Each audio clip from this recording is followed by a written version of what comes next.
There's a bigger agenda driving this, and this agenda is about life and death.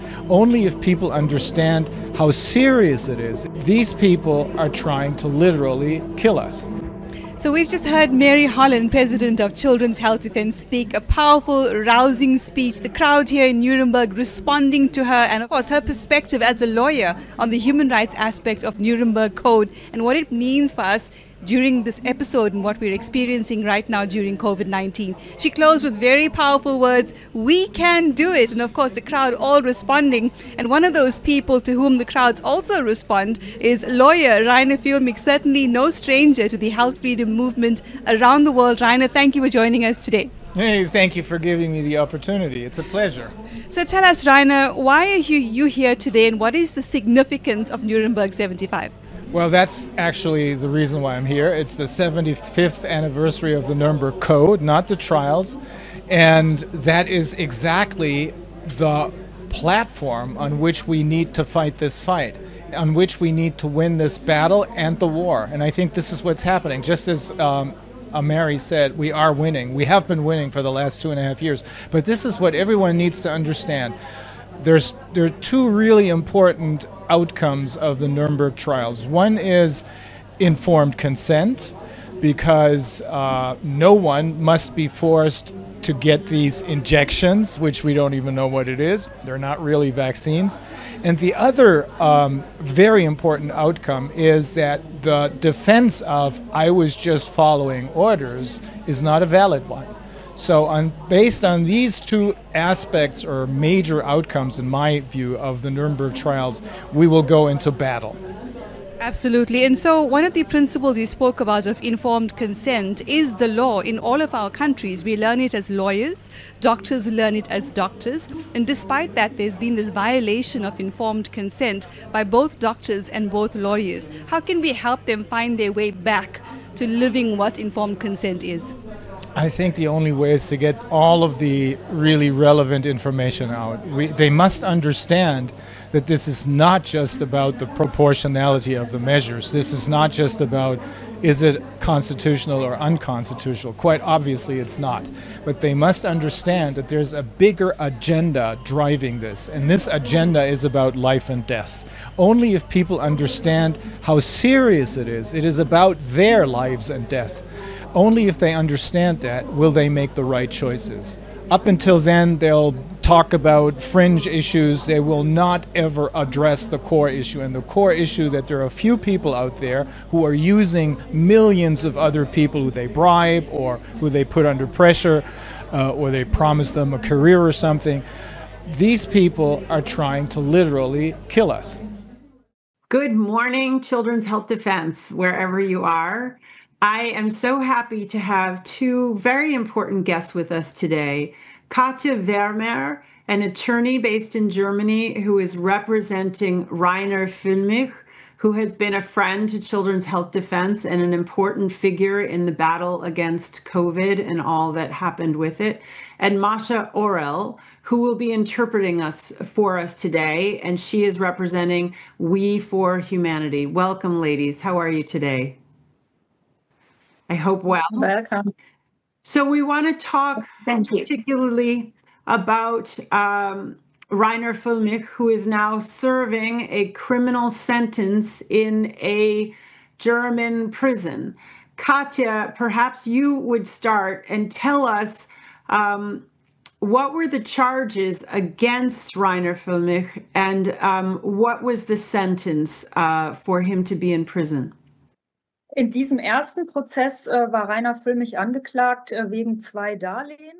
In the first proceedings, it was about 2 credits in there, which amount to 700,000 euros. Okay, and how long has he been sentenced to jail for? It was he sentenced to 3 years and 9 months. Okay, and 5 months of the time he so far spent in the prison are not accounted for. Okay, so he spent, correct me if I'm wrong, that he was arrested when he was traveling back from Mexico to Germany, and he was put in prison, and he was there for over a year, considerably over a year, and that's not counting towards his sentence. And it was this stealing $700,000 from his group, Corona, the name of the committee, the Coronavirus Investigation Committee. Is that correct? Ist entführt worden aus Mexiko. War nicht auf dem. I translate quite brief. So he was not on his way to Germany. He was just kind of abducted under wrong pretext. And they don't blame him of theft, but rather of embezzlement. Okay. Okay. And Katya is not sure if there is something like this in the U.S. Yes. Embezzlement is a crime in the United States. Okay, and so he's been sentenced to, and am I correct, Masha, that he was already in jail for about a year and a half? Is that right? By today, these are exactly 20 months that he's been in imprisonment. Okay. And tell us about his conditions in prison. What have been the conditions for his imprisonment so far? Und ist jetzt in einem Gefängnis, wo es ihm besser geht. Darf jetzt mit allen. Of all sudden, Reiner was moved from the prison where he's been so far to a different one, and now he's enjoying in much better conditions, meaning he's allowed to talk to the other people in the prison, and he is more free to call his wife, for example. All of this was not given in their prison where he was kept prior to indictment. Okay. So he was not allowed to talk to other people in prison, and he had really limited possibilities to at least communicate with his wife. Wow. Is this sentence of 3 years plus, is this characteristic of sentences for embezzlement? Is this a typical kind of a sentence from the court? Also nicht für einen Ersttäter. Reiner Füllmich wäre ja hier quasi Ersttäter. Da hätte man. No, it is not rather typical, at least not for the first offender, which Reiner is. For the first offender, it should have been much less. And usually in the case like this, they would actually suspend on probation, which has not happened this time. It's rather harsh. Yes, he should have embezzled many millions, and even then, the sentences are not that harsh. Okay, so Katya, as his attorney, why do you believe he was held in such harsh conditions pre-trial, and why is his sentence so long? Aus der Akte ergibt sich, dass es hier auch um Corona geht. Die Strafakten. It is clear from inside into the altogether 13 folders the court has got that it's about Corona. So they refer to the Corona as matter. And it is also not typical. In this case, it's just economic offense.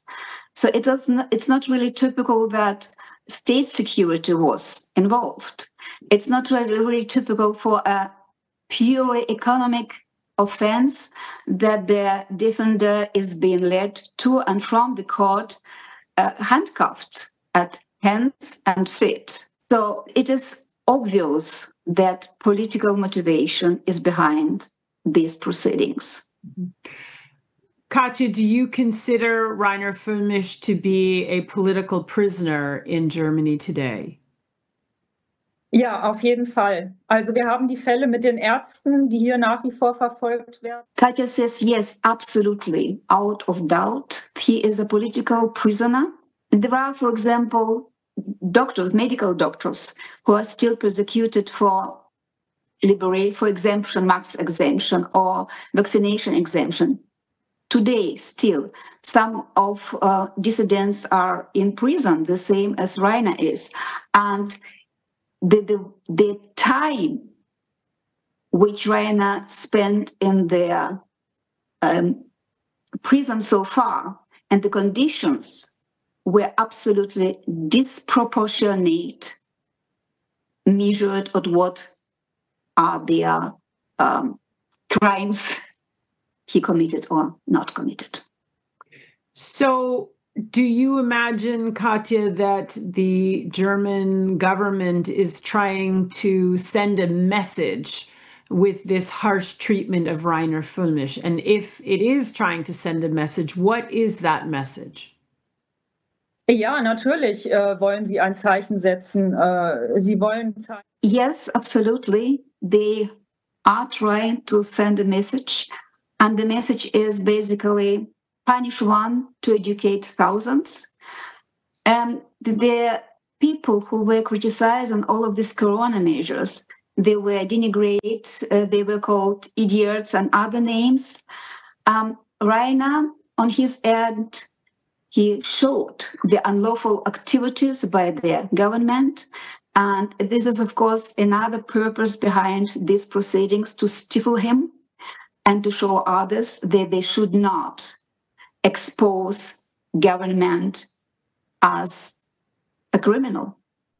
It is easy to set people into panic by creating a virus or by creating the illusion of there being a dangerous virus out there, because everyone is concerned about their health, obviously. So they're using this as their major crowbar, the World Health Organization. And right now it looks as though through the World Health Organization's international health regulations, they're trying to overrule our national constitutions and our national laws.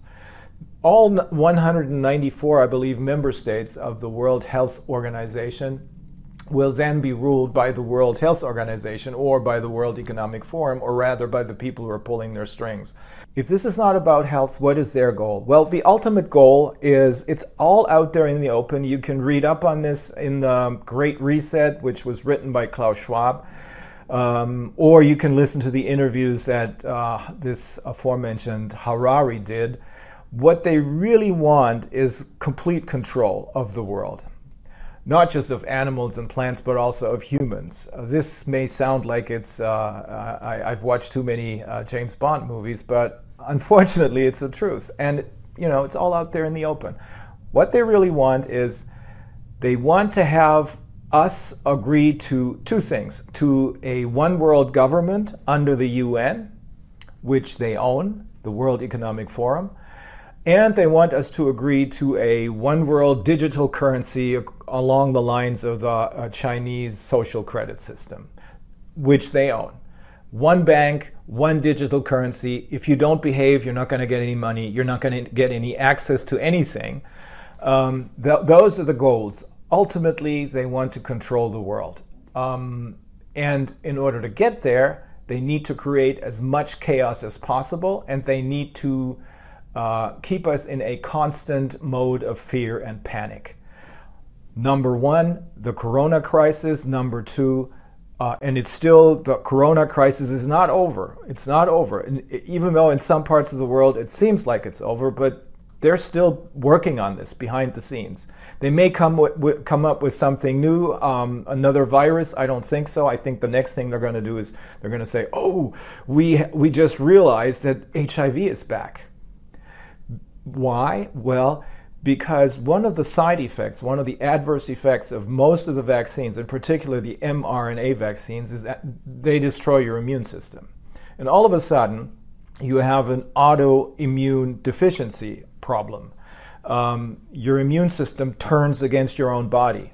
And this is what happened with AIDS, or at least they claim that this is what happened with AIDS back then. There's still a discussion about whether or not AIDS was caused by HIV.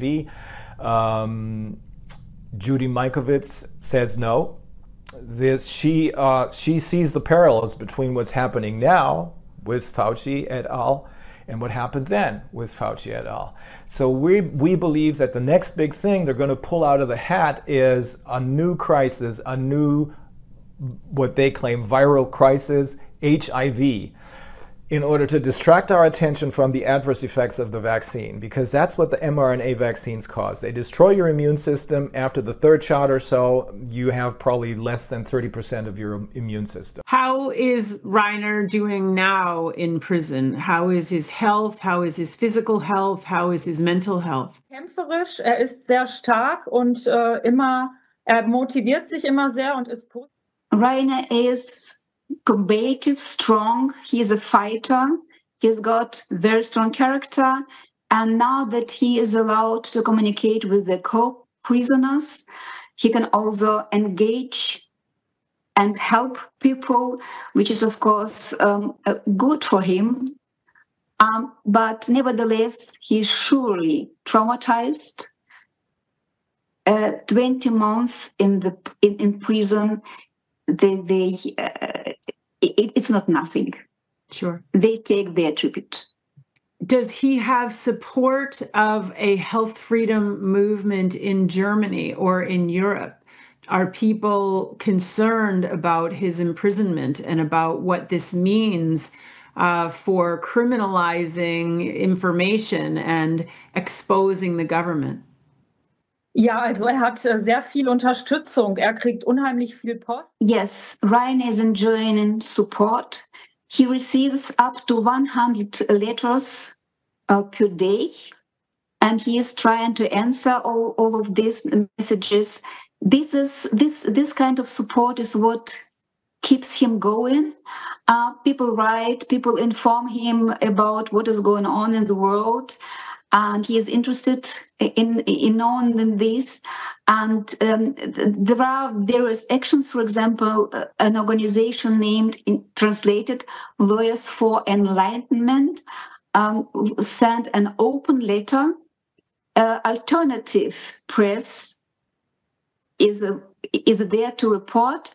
Bittel TV reports weekly about what's going on in the proceedings against Reiner Füllmich. So yes, he does have support in alternative media, in opposition, but the mainstream, of course, either does not report or report in a specific way to belittle him. Yeah. Is it possible for Reiner to get out of prison before the end of this sentence? In the United States, often sentences are commuted for good behavior and people can be released sometimes in as little as a half of the prescribed sentence. Is that possible for Reiner? Das ist grundsätzlich möglich, natürlich, auch in Deutschland. Hier ist es allerdings. In principle, this is also possible in Germany. But in this case, many things are just different than usually. Investigative detention, 5 months of investigative detention, were not taken into account. This is unusual. Usually the time he spent so far in prison prior to the sentencing should be taken in account. This would be a normal procedure. This didn't happen. And they explain it by saying he did not show any remorse, no regrets, no excuses. And he also insulted. It was very harsh towards the judge, towards the state prosecutor, because he felt that it was unjust what was done to him. And they said this is what this is the reason for this harsh sentence and for not taking into account the time he spent in prison so far. He says he is not guilty, he is innocent. And Katya says, in her eyes, in her opinion, he is innocent. Again, this, of course, is even more true if the German intelligence service uses agents to make them, the agents, commit crimes in order to blame these crimes on others, or use these crimes to file criminal complaints against others. And this is precisely what happened here in my case. The government's agents, having been granted full immunity by the government, stole my money in order to be able to file a criminal complaint against me in which they accused me of having taken out a loan which I never paid back. Well, obviously I never paid it back because they stole my money. At any rate, Schindler downplays the measures, the white torture stuff, including solitary confinement, stating that this was normal procedure for pretrial detention. He doesn't even mention the story about my mother. And, of course, he says that the defense lawyers lied about being threatened and attacked by the government's agents, completely disregards the evidence we showed in court proving that it was the government's agents, you know, the guys who filed the criminal complaint, who are behind the threats, including death threats, hiding behind fake identities. What would you like? Are there any websites first where we could learn more about the trial, find out how Reiner is doing, but also what would you like our viewers to know or to do about this situation? Da es im Moment so aussieht, dass in Deutschland in der Rechtsprechung Since in Germany, the jurisdiction of the courts, if it comes to the corona investigators, educators, then there are little chances of being treated fairly. And for this reason, what can really help is international public attention, pressure. This could maybe even help to get justice for Reiner, maybe to get him earlier from the prison. If I'm allowed to say something from me, I'm just interpreter today, but still, if I may. Sure. Okay. Yes. For me, it's very important. I'm aware that just in this moment, people out there who are watching, who are listening, they're divided. Reiner divided even the opposition. There are people who say he took money. There are people who say he's innocent. But I think we should unite on the following condition. Either he took money or he did not, would just result into the following fact, that these proceedings are either purely political or are being misused for political purposes. And this must not happen. There is no punishment for what crime ever to make a man strip naked without any relevant reason. It is not a legal punishment not to allow a man to say goodbye to his dying mother. He was permitted to go there and to say goodbye, but just accompanied by the security guards and shackled at the hands and feet. This is something he obviously couldn't do to his dying mother. I could go on, but this is what it is about. It is even not about the person. This special person is known, acknowledged, famous, and gives us the opportunity to catch the attention for the fact that there are political prisoners all around the world, and it must not be. It does not belong to democracy. It belongs to fascism. And this is what this case is representative about. I also ask people to remember the name of Johanna Findeisen. Her situation is outrageous. Her great uncle was political prisoner during Holocaust. He survived several concentration camps, and Johanna is being treated just in the same way as Reiner Füllmich is being treated, something that the human rights defenders qualify as being white torture. Torture which does not leave some marks and scars on the skin, not visible wounds, but on the soul, on the psyche. These are just kind of wounds which do not heal easily. So I just would like to ask people to be allowed to say no to the political imprisonment, to say no altogether to the torture. And these two names are just the opening. Reiner Füllmich and Johanna Findeisen as representative for the injustice and actually, from my point of view, fascistic methods of persecution. Thank you, Masha. And the film that Children's Health Defense, sponsored by Vera Sharav, Never Again is Now Global, features a segment with Johanna, so we can connect that to this film. But please do provide to us any websites that people could go to about the political situation in Germany, and specifically about Reiner Füllmich and Johanna. I can't catch her last name, but Findeisen. Mm-hmm. Is there anything else you'd like to share? War jetzt nicht ganz klar war, ob Reiner Füllmich hier schuldig sein könnte oder nicht. Katja would like to add something which is really a blatant fact which should be known.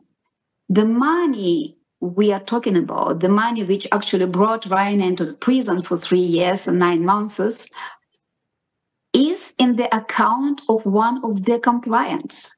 Reiner sold his home for over 1 million, 1,300,000 something, Katja, help me, 375,000 euros. And the money from this, from selling the house, somehow is now in the bank account of one of the complainants. And so this money is available. And the purpose Reiner had while selling the house is really to pay back his debts. So the court just needs to take this money, but they don't do, and they even don't take it into consideration, which is a strange thing. So whatever is the situation about this money, if he took it or didn't take it, it is there, available. So it is important that people know this. Reiner got like about 125,000 from selling his home, and the remaining amount is in the account of one of the 3, I think, colleagues who actually filed the criminal complaint against Reiner. Anything else that I think, Katja, thank you for those facts. Anything else before we close? Yeah, just 2 things. To remind that Katja and other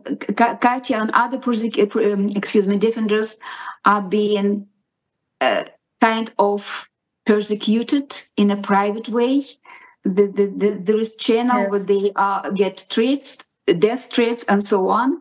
And to me, the absolute ultimate result of this conversation would be to get at some point the special rapporteur to report on the torture in German prisons, and as such, perhaps in the prison all over the world where there are political prisoners are involved. And we would like very much to have an independent observer from the US Embassy in the proceedings, in the court room for Johanna, Reiner, and, well... Are the proceedings continuing? Yes, we would like that. Are the proceedings for Reiner or Johanna continuing? Yes, the proceedings for Johanna plan. Just imagine they've got plan to go on with her in 2026. So she's got a long way to go. And what they blame her of is high treasure, meaning 10 years or lifelong. And all she did was shaking hands with a Russian diplomat, I think he was, because it was a day on which 49 Russian children died in a huge plane accident over Germany.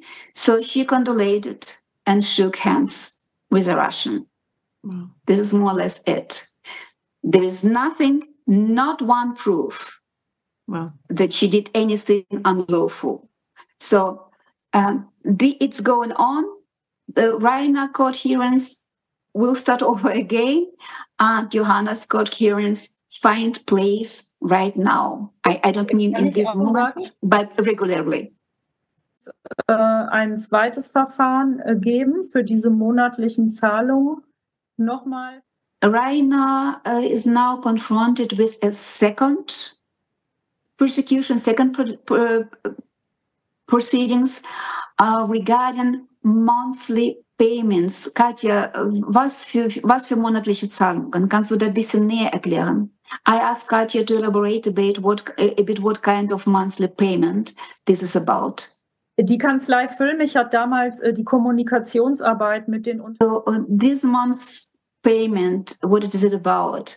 Back then, during the Corona Committee was working and delivering every other day, every week, new reports. They've been interviewing people. They've been receiving many emails, many reports, phone calls, and so on.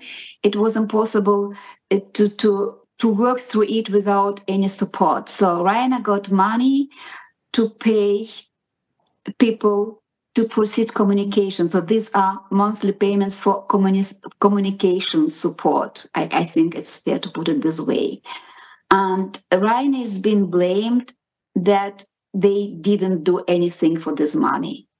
So these monthly payments were not justified by any labor. So if they filed now revision, which is formally to do in written, if they get through with this, then the first proceeding will be renegotiated again. And for the second reason, this monthly payment is another more court case which will be heard. And I forgot, Katja filed. You filed in UN with which, Katja? It was too much text. We filed a proceeding at the UN at the Special Working Group for Arbitrary Detention, which also worked for the case of Julian Assange. Yes. We hope they will do for Reiner too. Yes. Well, thank you both so much for giving us an update on this case of Reiner Füllmich, who did do some very important work around coronavirus investigations and has been a friend to Children's Health Defense. And I look forward to staying in touch and learning more as things proceed. And I hope that we will be able to include link addresses where people can go to learn more. Thank you both so much, Katja and Masha. Mary, thank you for this chance to talk to the world. Thank you. Of course. Thank you. Thank you very much. Yes. I'm still standing, and nothing will change that, because I am convinced that right now, in all this chaos that seems to be consuming this planet, we, and I in particular, need to stay calm and focused and realize that almost all of this chaos is staged and just an illusion to put us in panic mode. This is psychological warfare. I've said this many times before. And we, the humans, the real humans on this side of the fence, know and sense this. And we know that we'll need to take responsibility for our own lives very, very soon, as the crash is now imminent. It will be up to us to bring the monsters to justice, and that we will do. Let us finish the job. We can and must do it, I believe. Once again, I want to thank you all for your incredible and incredibly moving support. I will keep calm and focused, and I'll do my best to strike back when the time is right. That, I think, is very soon. There's a song by Otis Redding that puts me in the right mood, and that is Sitting on the Dock of the Bay. And there's another song by a group called Empire of the Sun, I think it's a one-hit wonder, whose title is We Are the People. That reminds us who's the boss. I'll see you all soon.